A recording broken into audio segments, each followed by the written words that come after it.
जय भीम, मैं हूं स्वाति और आप देखना शुरू कर चुके हैं जय भीम इंडिया न्यूज। आइए देखते हैं आज की कुछ खास खबरें। अमरावती जिले के ऑटो चालकों ने अमरावती के इरविन चौक से कलेक्टर कार्यालय तक स्वाभिमानी किसान संघ के नेता कपिल पडघन के नेतृत्व में एक भव्य मोर्चा निकाला, जिसमें मांग की गई कि सरकार ऑटो चालकों को भूख के कारण 9,000 रुपये प्रति माह का भुगतान करे। ऑटो चालकों द्वारा हड़ताल नारेबाजी की गई और मांग की गई कि अकाल का समय आने पर सरकार हमारी मांगों की ओर ध्यान दे। लोकांना हे विनंती करत आहोत का इथं येऊन आमच्या संघाचं उत्तर द्यावं। हे मोर्चा कथाला आहे, कायच्यासाठी आहे?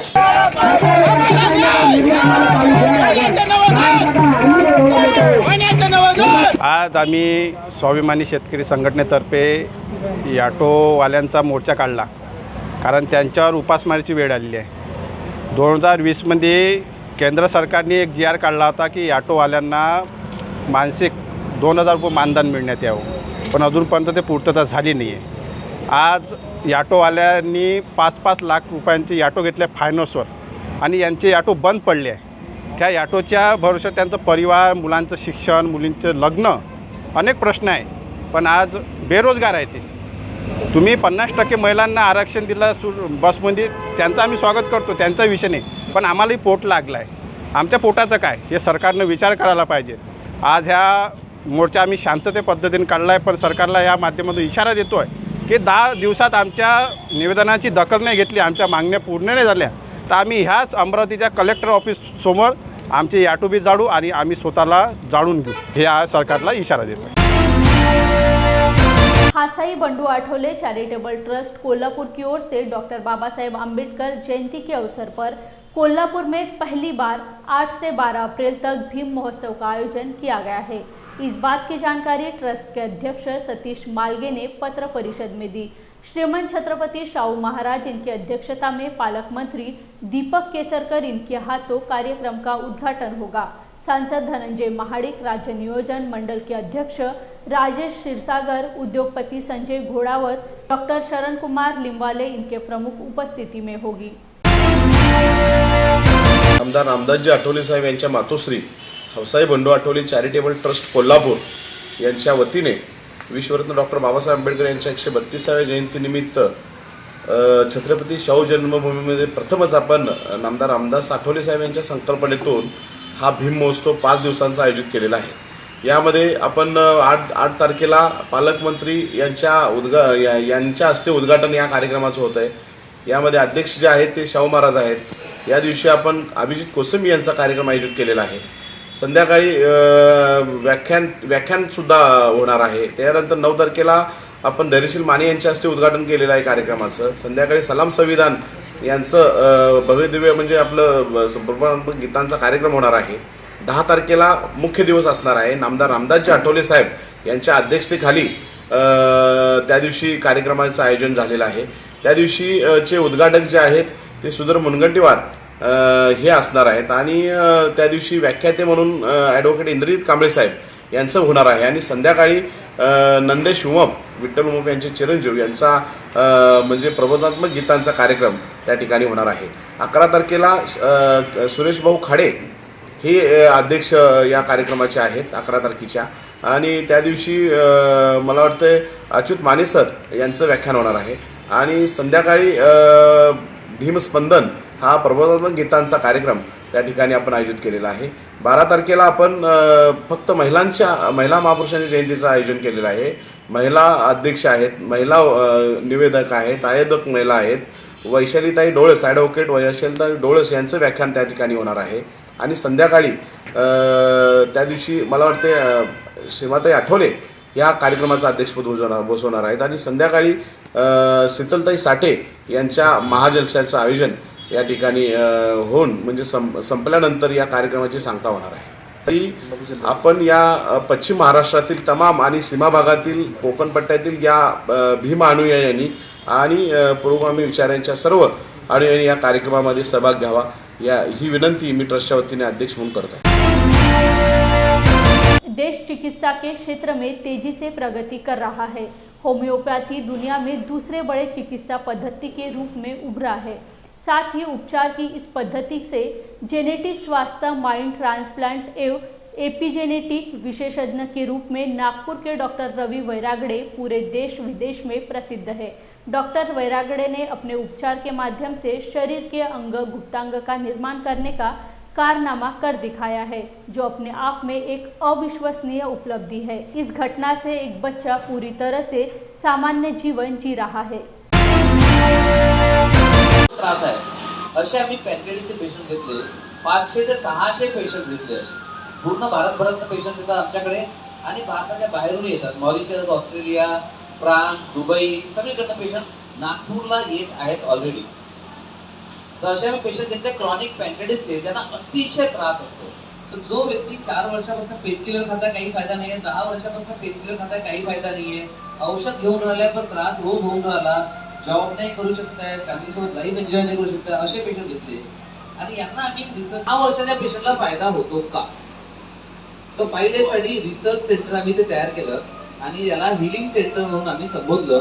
आमचे या अशक्यप्राय केसेस मध्ये, अतिशय त्रासवाल्या केसेस मध्ये 80 ते 90% लोकांना रिझल्ट दिसतोय।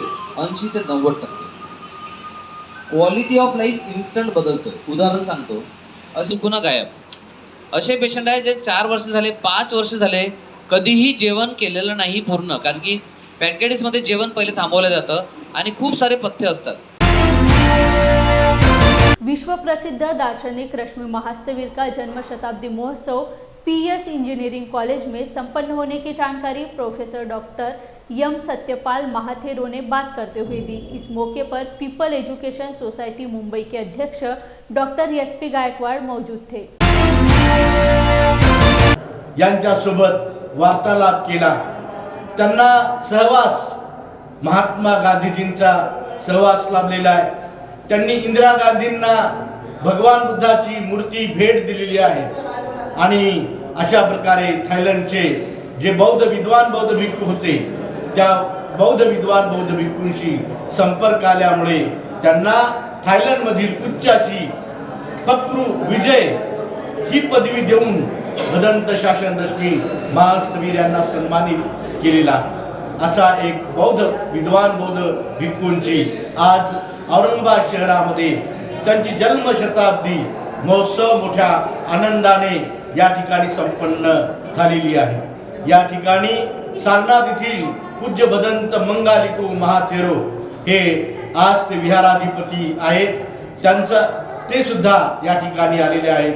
पूज्य भदंत खेमधमोजी महास्थवीर, पूज्य भदंत बोधिपालोजी महास्थवीर, पूज्य भदंत उपगुप्तजी महास्थवीर, पूज्य भदंत धम्मशील महास्थवीर आणि पूज्य भदंत ज्ञानदीप महाथेरो, पूज्य भंते दयानंद आणि त्यासोबत पीपल एज्युकेशन सोसायटीचे चेअरमन अध्यक्ष डॉक्टर एसपी गायकवाड आणि त्यासोबत सारनाथचे डॉक्टर धर्मरश्मी, डॉक्टर केडी गायकवाड आदी उपासक उपासिका मोठ्या प्रमाणामध्ये आज या ठिकाणी येऊन हा कार्यक्रम संपन्न झाला असं या ठिकाणी जाहीर करण्यात येतं। मधला जो चौकोनी एकदम सुंदर दालन त्यांनी उभं केलं आणि ही अद्ययावत सुविधा पूज्य भंते शासनश्री यांच्या सारनाथ येथील थाई बुद्धविहारात पाहायला मिळते।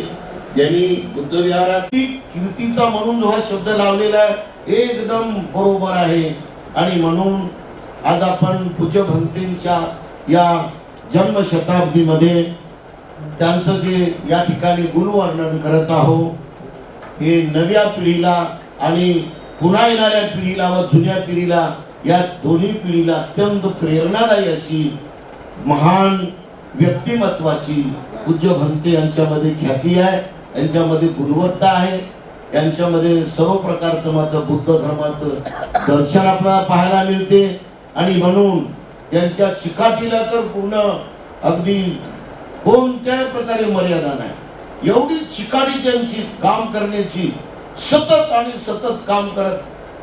काम करत त्यांनी अखिल भारतीय भिक्खू संघ हे चांगल्या पद्धतीने टिकवला, त्याचं प्रशासन केलं, त्याचं ऑडिट केलं।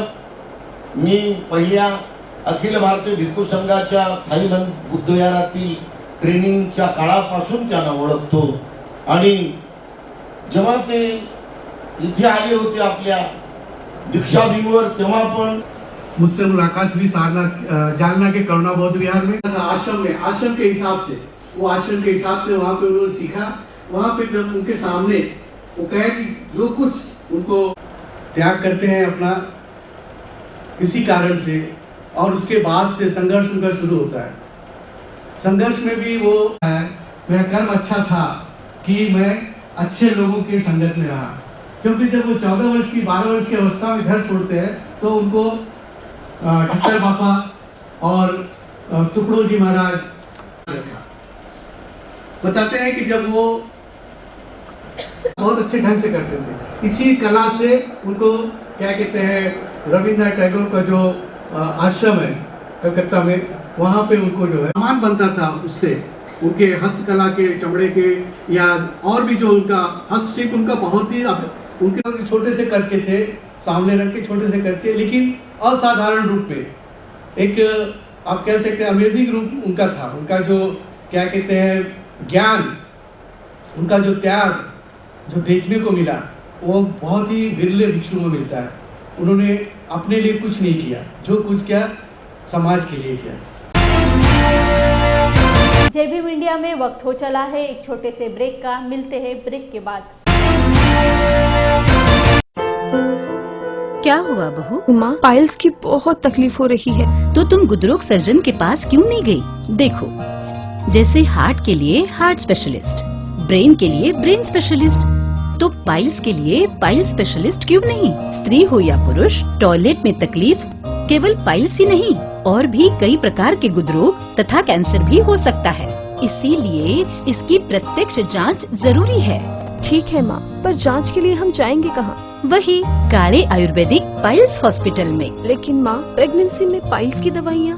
प्रेगनेंसी में आयुर्वेदिक दवाइयाँ सुरक्षित होती है। जनहित में जारी काले आयुर्वेदिक पाइल्स हॉस्पिटल, औषधि चिकित्सा तथा सर्जरी ट्रीटमेंट उपलब्ध। हमारा पता उमरेड रोड, दिघौरी बस स्टॉप के पास, नागपुर। अधिक जानकारी के लिए वेबसाइट पर जाएं kalepailshospital.com। ब्रेक के बाद आप सभी का फिर एक बार जय भीम इंडिया में स्वागत है। आगामी 13 अप्रैल को अकोला के क्रिकेट क्लब में ओबीसी माड़ी बारा बलूतेदार इनके भव्य कुंभ मेलावे का आयोजन किया गया है। महात्मा गांधी जयंती के अवसर पर इस मेलावे का आयोजन किया गया है। तेली समाज जिलाध्यक्ष दिलीप क्षीरसागर व पूर्व आमदार बड़ीरामजी सिरस्कार, प्रदेश उपाध्यक्ष ओबीसी की ओर से इस कार्यक्रम में ज्यादा से ज्यादा संख्या ओबीसी समुदाय को सहभागी होने की अपील की गई है। भव्य मेळाव्याचे 13 तारखेला 5 वाजता आयोजन करण्यात आलेलं आहे। या आयोजनामध्ये उपस्थितीमध्ये महाराष्ट्राचे उपमुख्यमंत्री आदरणीय देवेंद्रजी फडणवीस साहेब, प्रदेश अध्यक्ष आदरणीय चंद्रशेखरजी बावनकुळे साहेब, तसेच सहकार मंत्री आदरणीय सावे साहेब, ग्रामविकास मंत्री आदरणीय गिरीशभाऊ महाजन, ओबीसीच्या नेत्या पंकजाताई मुंडे आणि ज्यांच्या माध्यमातून या जिल्ह्याचे आदरणीय खासदार माजी मंत्री संजूभाऊ धोत्रे, या जिल्ह्याचे अध्यक्ष तथा प्रदेशचे सरचिटणीस आदरणीय रणधीरभाऊ सावरकर, ओबीसीचे प्रभारी आदरणीय संजयभाऊ कुटे, तसेच या जिल्ह्यातील आणि या विभागातील सर्व आमदार, माजी आमदार या कार्यक्रमाला उपस्थित राहणार आहेत। ओबीसीचा लढा साधारणतः आपण पाहिलं तर या 70 वर्षापासून सुरू आहे। त्यामध्ये मोठा घटक एक माळी समाजाचा आहे। 13 एप्रिल रोजी अकोला येथील क्रिकेट क्लबवर ओबीसी माळी 12 बलुतेदार यांचा भव्य कुंभमेळाव्याचे आयोजन केले आहे. महात्मा ज्योतिबा फुले यांच्या जयंतीचे साध्य साधून ही तारीख ठरवण्यात आली आणि 13 तारखेला जास्तीत जास्त ओबीसीच्या संख्येने या कार्यक्रमाला उपस्थित राहावे आणि आपल्या ओबीसीच्या बाबतीत ज्या काही मागण्या आहेत त्या मागण्या आपल्याला माननीय या महाराष्ट्राचे उपमुख्यमंत्री देवेंद्रजी फडणवीस आणि प्रदेशाध्यक्ष भाजपचे प्रदेशाध्यक्ष चंद्रशेखरजी बावनकुळे यांच्याकडे आपल्याला त्या मागण्या टाकून पूर्ण करून घ्यावयाच्या दृष्टीने जास्तीत जास्त ओबीसींनी या कार्यक्रमाला उपस्थित राहावे ही असे मी आवाहन करतो. मी दिलीप क्षीरसागर तेली समाज अकोलाच्या वतीने सर्व ओबीसींना तेली समाजाला आवाहन करत आहे. कोल्हापुर समाज कल्याण कार्यालय में डॉक्टर बाबा साहेब आम्बेडकर लिखित the problem of the rupee इस ग्रंथ पर आधारित प्राचार्य जगन कराड़े और आयुक्त विशाल लोंढे ने मार्गदर्शन किया. 1 अप्रैल से द प्रॉब्लम ऑफ रूपी आधार पर भारतीय रिजर्व बैंक की स्थापना हुई थी. इस घटना का महत्व रखते हुए युवा बौद्ध धम्म परिषद, ब्राइट आर्मी, अखिल भारतीय महात्मा फुले समता परिषद तथा अन्य सामाजिक संगठनों ने 1 अप्रैल कृतज्ञता दिन मनाने के बारे में आयुक्त विशाल लोंढे को निवेदन दिया. इस वक्त भंते आर आनंद, भंते यश संबोधी तथा अन्य मान्यवर मौजूद थे. आपलं काम खूप प्रभावित करण्यासारखं आहे. विशेष आपल्याला माहिती आहे की राज्य शासनामध्ये सगळेच घटक अतिशय महत्त्वाचे आहेत, परंतु त्याच्यातलं एक महत्त्वाचा घटक म्हणजे समाज कल्याण विभाग आहे.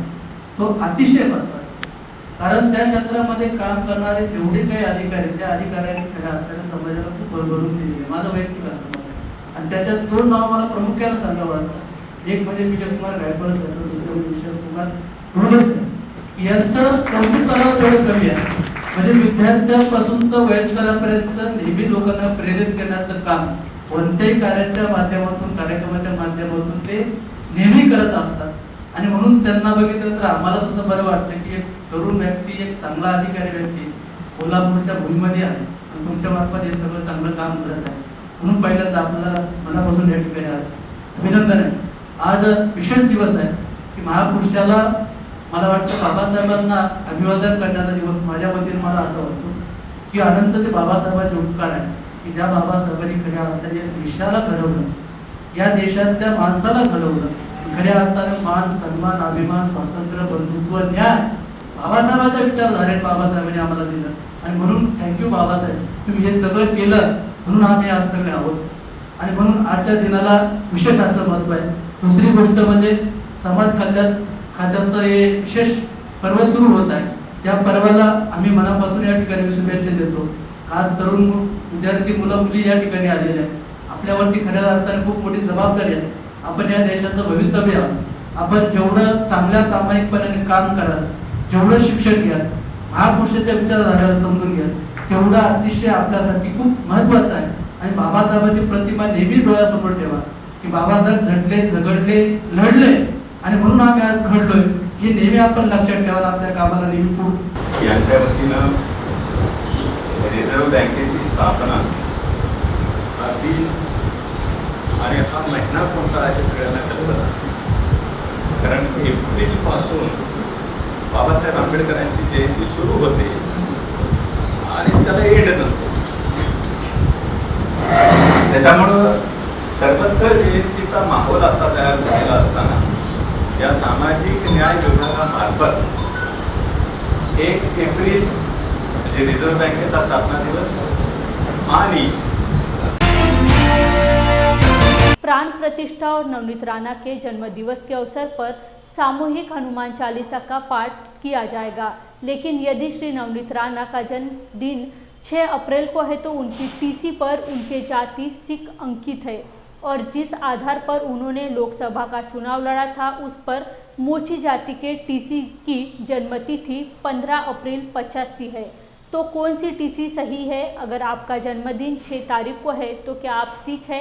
ऐसा सवाल शिवसेना ठाकरे समूह के जिला प्रमुख सुनील खराटे ने उठाया। त्यांच्या 2 टीसी मी या ठिकाणी दाखवलेल्या आहे। एका टीसी त्यांचं 6/4 ही जन्मतारीख आहे, जो त्यांनी सांगितलं की योगायोगानं हनुमान जयंतीच्या दिवशी आलेली आहे, परंतु त्या 6/4च्या टीसीवर त्यांची जात जी आहे ती शीख दाखवलेली आहे। मग 6/4 प्रमाणे ते जर जन्मल्या असतील तर त्या शीख जातीच्या आहे असं त्यांनी मान्य केलं पाहिजे। जर त्यांना 15/4 म्हणजे त्यांनी कास्ट व्हॅलिडिटी मिळवताना दुसरी टीसी एक त्यांची आहे, त्याचं पण कॉपी माझ्याकडे आहे, त्याच्यात 15/4/85 दिलेलं आहे, म्हणजे 15/4 नुसार त्या मोची आहेत, त्याच्या टीसीवर ते मोची जात दिलेली आहे। त्यामुळे जर त्यांना 6/4 वापरायची असेल तर ते शीख जातीचे आहे, म्हणजे मग ते SC कॅटेगरीतून त्या लढल्या कशा? आणि 15/4 नुसार जर ते करत असतील तर त्यांनी आज 6 तारखेलाच ते जन्मतारीख आपला जन्मदिवस मनवत आहेत, म्हणजे 15/4ला ते जन्मल्याच नव्हत्या असं त्याचा अर्थ होते।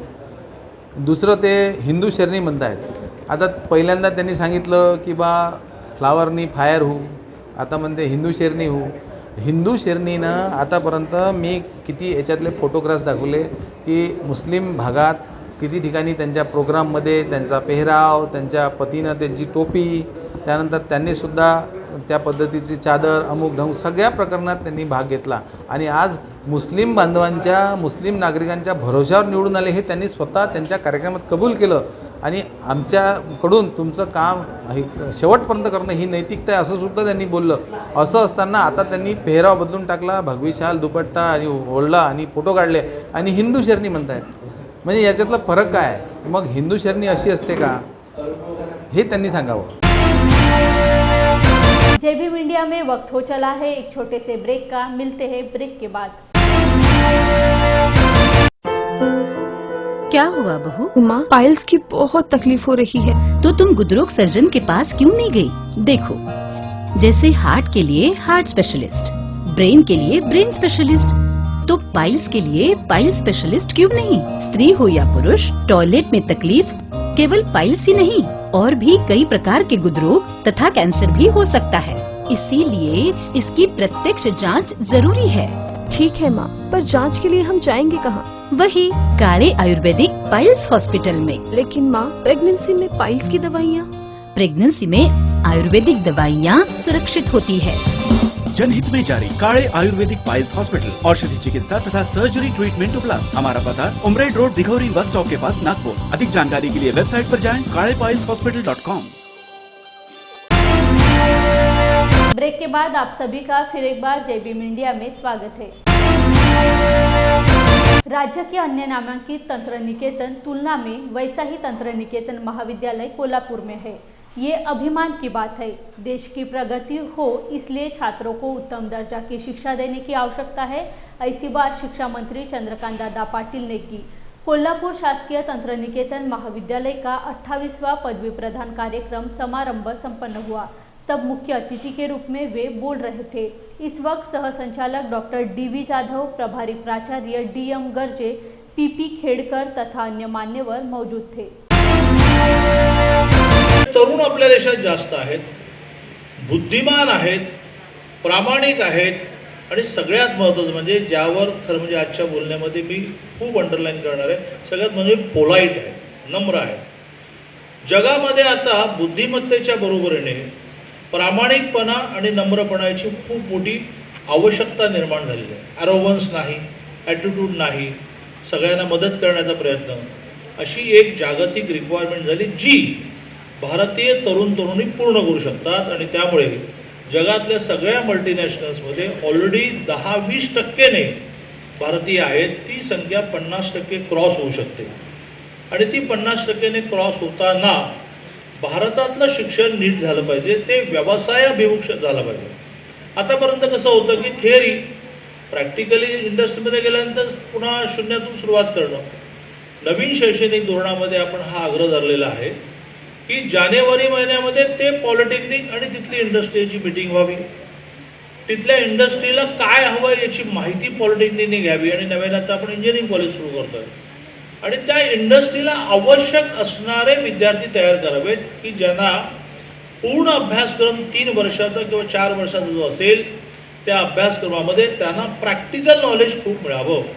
आणि त्यामुळे डोळेजी आपल्याला तुमची आवश्यकता आहे, कारण इंडस्ट्री आणि इन्स्टिट्यूशन याचं कॉम्बिनेशन करावं लागेल, याचं कोऑर्डिनेशन करावं लागेल.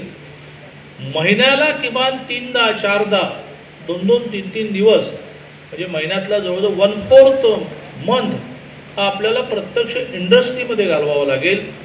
आणि त्याच्यातून बाहेर पडणारा डिप्लोमा होल्डर असेल, डिग्री होल्डर असेल, हा प्रॅक्टिकल नॉलेज घेऊन बाहेर पडेल. बरोबरीने त्या परिसरामध्ये जी गरज आहे ती गरज पूर्ण करण्याचं नॉलेज घेऊन येईल, तर मग आपल्या देशाची वेल्थ वाढेल. कारण मग आपल्याला डिमांड ही देशामध्ये आणि विदेशामध्ये खूप आहे.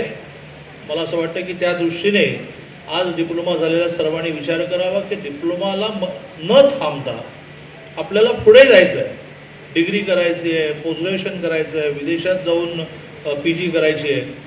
या सगळ्या विषयामध्ये एखादा विशेष फील्ड पकडून PhD करायची आहे की जेणेकरून सगळ्या जगाची आगामी काळामध्ये आवश्यक ती रिक्वायरमेंट आपण पूर्ण करू शकू.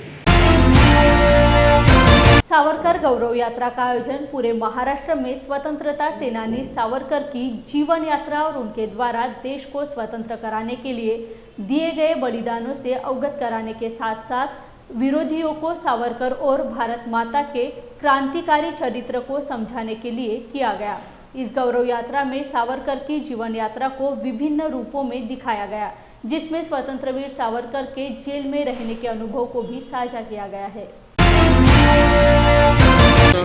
गौरव यात्रा ही वर्धा जिल्ह्यामध्ये 4, 5 आणि 8 या 3 तारखेला होते आहे.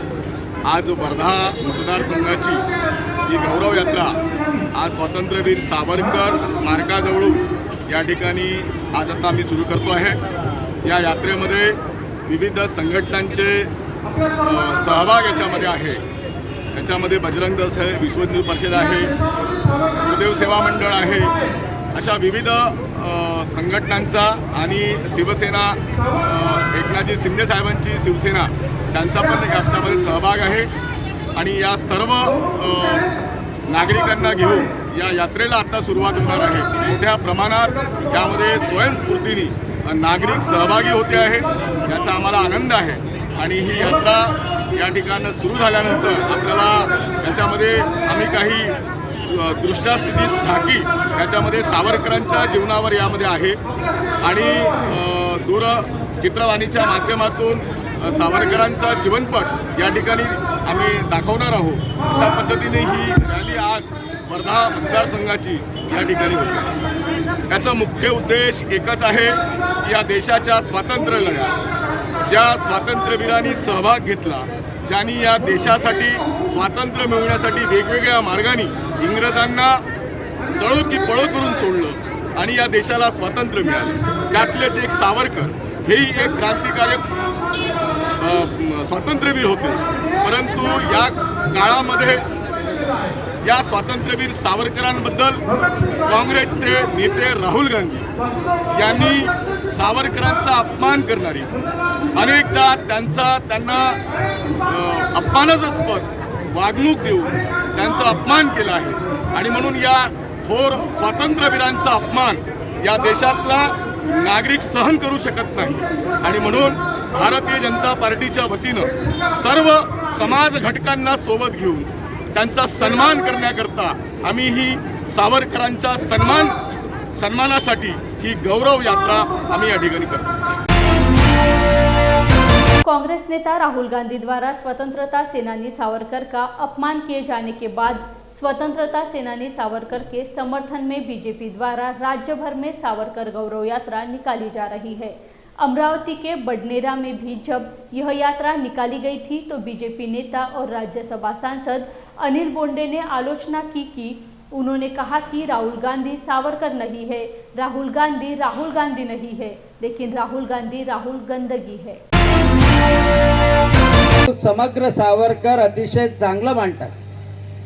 गावागावात हे मांडणं अतिशय आवश्यक आहे, कारण स्वातंत्र्यवीर सावरकरांच्या योगदानाबद्दल जरी सर्वांना परिचय असला तरी या स्वातंत्र्याकरता पुन्हा युवक हे स्वातंत्र्य बाधित राहण्याकरता भारताला या भारत मातेला सर्वश्रेष्ठ बनवण्याकरता प्रधानमंत्री नरेंद्रजी मोदी यांचं स्वप्न पूर्ण करण्याकरता हा युवक प्रेरित करण्याकरता सावरकरांचा गौरव करणं आवश्यक आहे आणि म्हणून ही गौरव यात्रा आहे।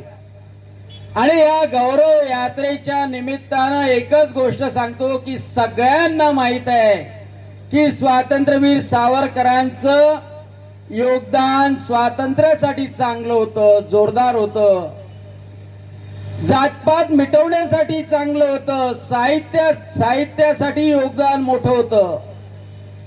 पण गाढवाला गुळाची चव नसते, गाढवाला गुळाची चव नसते। आणि म्हणून एक वेळा नाही, दोन वेळा नाही, 3 वेळा स्वातंत्र्यवीर सावरकरांचा अपमान त्यांनी केला।